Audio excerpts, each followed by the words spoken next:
Je fais cette vidéo à l'endroit des techniciens de génie civil, mais aussi à l'endroit des ingénieurs qui très souvent sont sollicités pour assurer le suivi des travaux lorsque le projet est en phase d'exécution. Dans cette publication, nous allons particulièrement parler de la notion de trait de niveau. Très souvent, lorsque vous arrivez sur un chantier, vous voyez une ligne bleue. Ça peut être en phase de gros œuvres, ça peut aussi être en phase de finition. La ligne bleue en phase de gros œuvres peut aider à mettre les linteaux sur un même plan horizontal, les chaînages sur un même plan horizontal, mais aussi les poutres ou même le plancher. La ligne bleue peut aider en phase de finition, ça peut permettre au carreleur de régler sa chape à un même niveau. Ça peut permettre au staffeur ou même à l'équipe de plafond d'avoir une surface totalement plane.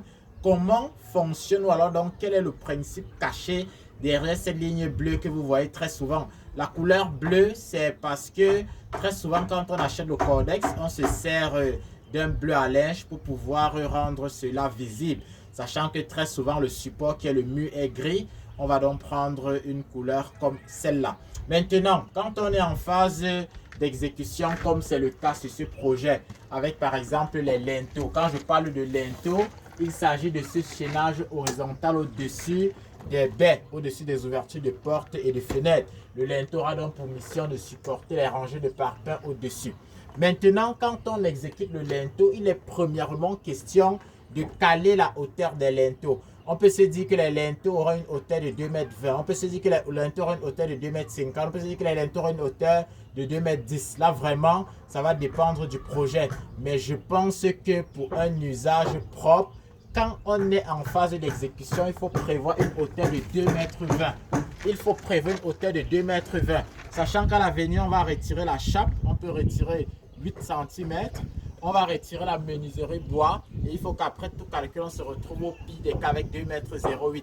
Si vous prévoyez moins de 2,20 m et qu'on se retrouve à moins de 2 mètres, moins de 2,05 m, c'est un peu délicat parce qu'il y a parfois ces personnes-là qui ont une certaine taille.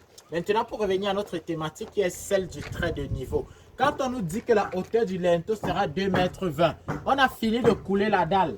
Est-ce que quand on finit de couler la dalle, notre surface est totalement plane? Si la réponse est oui, on peut donc venir sur chaque ouverture. Je vais nettoyer là. On peut venir sur chaque ouverture. On mesure 2,20 m. Bon, ici là, on a notre planche qui a une petite retombée par le bas. C'est pourquoi vous allez voir 2,20 m tombe là. Le technicien s'est justement servi de ça. 2,20 m, c'est à coup le béton va commencer. Il y a l'épaisseur du fond et autres à retirer. Donc je disais quoi? On a donc 2,20 m. On va prendre 2,20 m, on cale, on prend 2,20 m, on cale, on met le support, on fait pareil sur tous les linteaux. Là, c'est si la dalle était parfaitement plane. Mais on est conscient qu'on ne peut pas couler une dalle de 230 mètres carrés et avoir une surface totalement plane. Peu importe les méthodes et les outils utilisés, même si vous travaillez avec un topographe ou avec un outil laser, il y aura toujours de légères flexions dues même à la ségrégation du béton, au fait que pendant que le béton va finir de faire prise, il est possible qu'on perde quelques millis. Il est donc question de créer un plan horizontal fictif. Quand je dis un plan fictif, ça veut dire que c'est le trait de niveau. Et pour créer le trait de niveau, on va définir une hauteur de référence. Ça veut dire quoi? Comme je veux 2,20 m, je peux définir une hauteur de référence de 1 m. Sachant que ma hauteur de référence, je ne vais pas mesurer 1 mètre partout. Non, je vais prendre un point aléatoirement. Moi, je préfère souvent prendre au milieu du projet. Ça veut dire que je me place ici, je prends mes 1 mètre au milieu. J'ai une distance là-bas, j'ai une autre distance là-bas. Quand j'ai pris mes 1 mètre au milieu, je vais donc me servir de ma fiole. Je vais prendre le cas de ce travail rapidement. Tu vas me suivre ici. Donc, dans le cadre de ce boulot, on a pris 1,50 m. Le technicien a pris 1,50 m. Là, nous avons 1,50 m. Quand il prend 1,50 m, il choisit un point. Ayant choisi le point là, on ne va plus mesurer 1,50 m partout. On va se servir de la fiole ou bien du niveau laser pour reconduire le même point partout. C'est donc avec ce 1,50 m qu'on va maintenant déduire la hauteur restante. Ça veut dire que s'il faut mesurer, si on vient par exemple là, c'est vrai que c'est un peu sale. Ouais, hop. Si je viens là, je mesure, j'ai combien? J'ai 1,48 m et demi. Ça veut dire qu'on a perdu 1,5 cm à ce point de la dalle. Je viens par exemple ici. Je vais nettoyer. Hop. Ici, on a combien? 1,48 m. On a perdu 2 cm. Ça veut dire que la dalle peut avoir une irrégularité de 2 cm.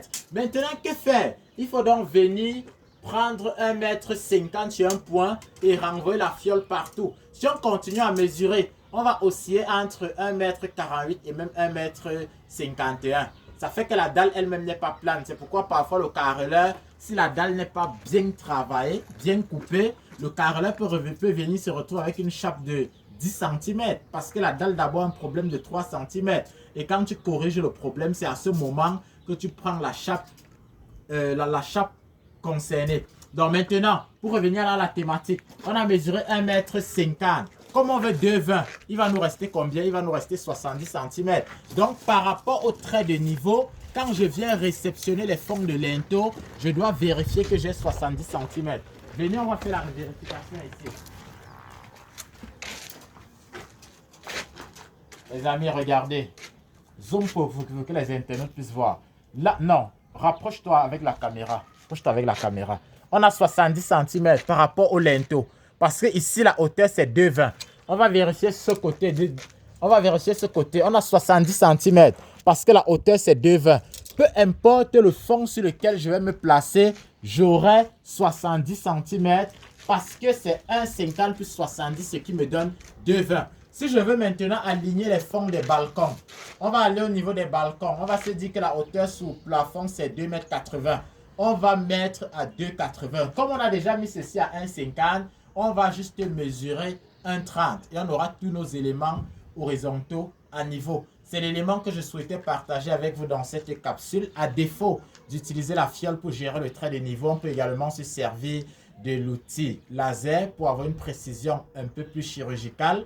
Parce que dans de précédentes vidéos, nous avons expliqué que quand on utilise la fiole, il y a l'œil du lecteur qui peut entrer en jeu. Il y a le fait que l'eau, au moment de se stabiliser, quelquefois il peut avoir des bulles. Si les techniciens ne sont pas vigilants, ça peut erroner ou alors ça peut augmenter la marge d'erreur. L'inconvénient avec l'outil laser, c'est que tant que ce n'est pas un peu sombre, il est difficile de travailler, alors que parfois on a certaines contraintes qui ne font pas en sorte qu'on se retrouve au chantier à une certaine heure. Donc, on retient que le trait de niveau, c'est un plan horizontal fictif qui permet donc de mettre tous les éléments horizontaux à niveau. Ce sont les linteaux, ce sont les chaînages, ce sont les poutres, les planchers et qu'on peut s'en servir aussi en phase de finition pour le carrelage, mais aussi pour les plafonds. Je vous invite à laisser en commentaire vos avis par rapport à cette vidéo. Si vous êtes intéressé par des vidéos type descriptives comme celle-ci, je me ferai le plaisir de vous en produire davantage. Merci de vous abonner, de liker, de commenter, de recommander la page et surtout de partager.